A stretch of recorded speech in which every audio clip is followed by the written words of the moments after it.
What do you know about Miami? Yeah, they're a really good offensive team. All three of their guards are score the ball at a high level. Moore, Wong, and McGusty. So they're a team that's really effective in transition. They can really space you out defensively. They've had very few turnovers the last couple games, 4 and 3, as far as turning the ball over. So they do a great job taking care of the basketball.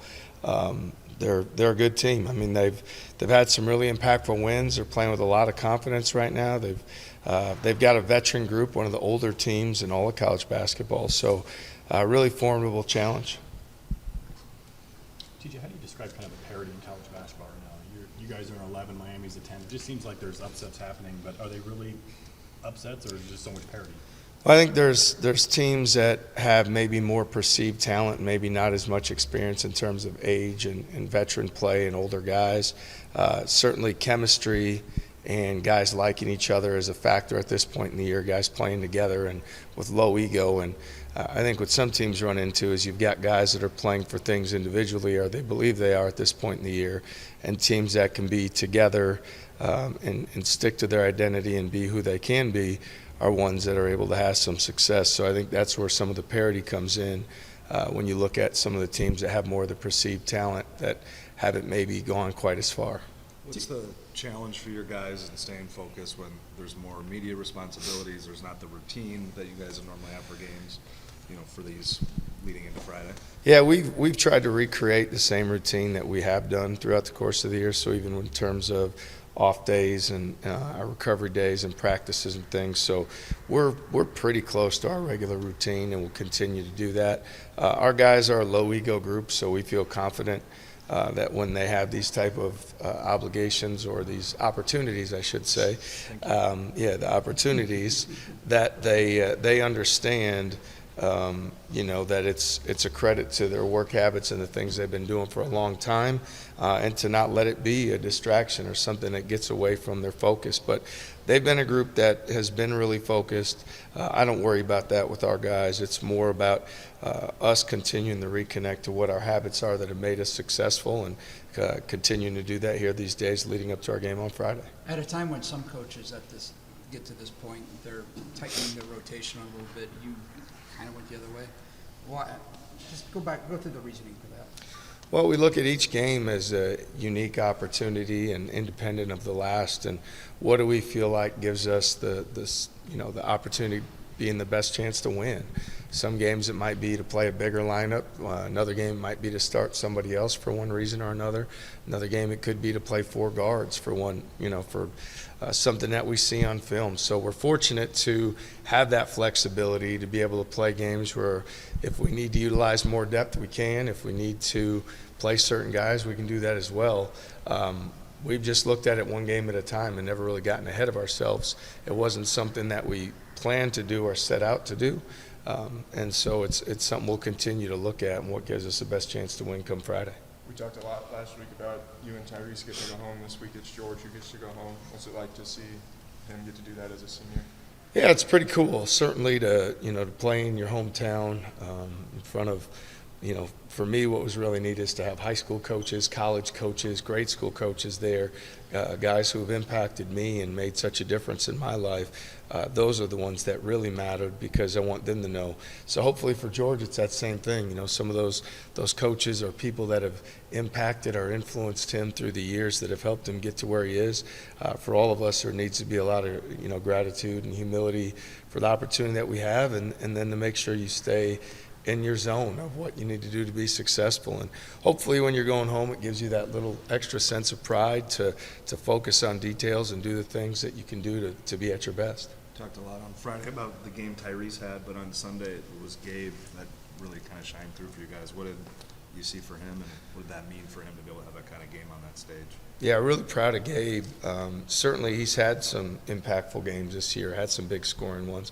He seems to be at his best when there is somewhat of a personal challenge, or he looks at the guy guarding him, or vice versa in a way, because he's had those matchups, whether it was the Texas game, the Memphis game, or that game against Wisconsin. You look at some of those matchups, you can see Gabe's pride really kick in, and he digs deep. So it was huge for us.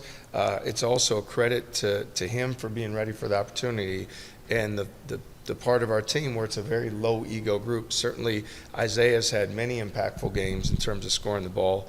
Tyrese and Gabe have had their opportunities and moments as well. So as much as I'm excited, or was excited for Gabe and how he stepped up in a major way, really excited for our team that we continue to go to the guy who has it going, and our guys don't get in the way of that. Many teams, guys have some personal agendas.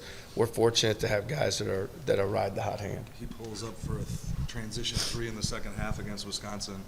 I think for most guys that have shot it the way that he shot it, you're not necessarily taking that shot in that moment. What's that say about his confidence that whatever the numbers are, he's ready to pull the trigger? Well, it says a lot about his confidence. It says more about the work that he does every single day. And Gabe's a guy that, as much as any, the ball's always bouncing in the gym. He's coming in early. He's staying late. He takes a lot of pride in continuing to put that work in, regardless of what the results of a game have been or were. And we want Gabe to know and continue to know that we're really confident in him. And if we didn't have that belief, we would have a direct conversation about the shots that we're looking for and what ones he would take. But we know that he's proven at points in his career that those are shots that he'll knock down, and we're going to continue to empower him to have that green light and confidence at his highest level. George mentioned that there was a message before the Wisconsin game about if you're scared, just stay in the locker room. Why do you feel like that type of message resonates with this group? Well, our guys have been the chip on their shoulder, the underdog, the group that's been doubted. It's hard to be unanimously picked last in your league.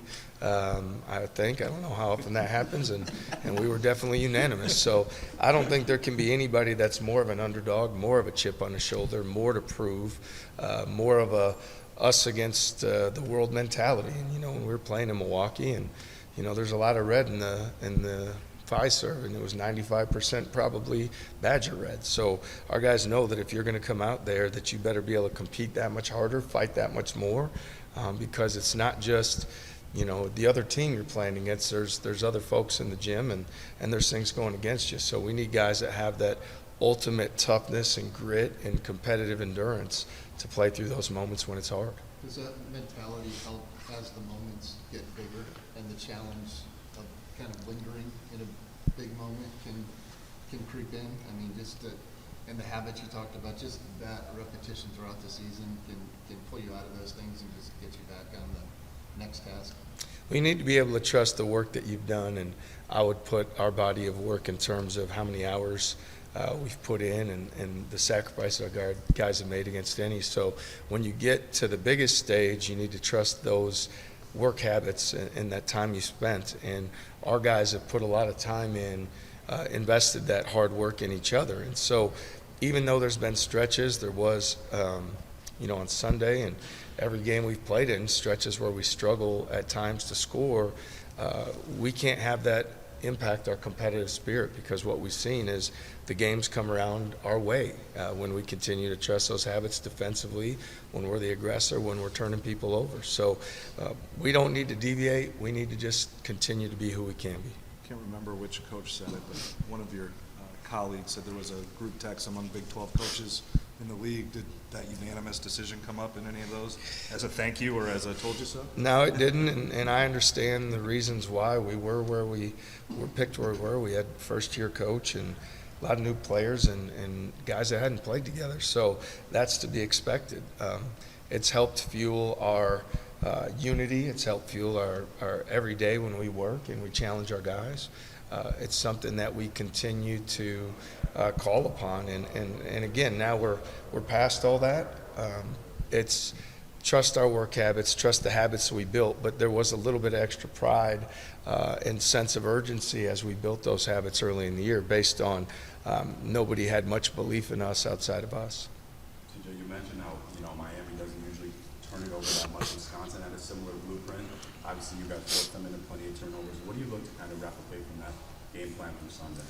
Well, we always want to be the aggressor. We want to have great ball pressure. We want to speed people up, cause them and force them to make plays under duress at a speed faster than what they make night in and night out. Now, we're fortunate to have a lot of guards that are able to get after the ball and pressure it and then have the instincts and the rotation skills off the ball.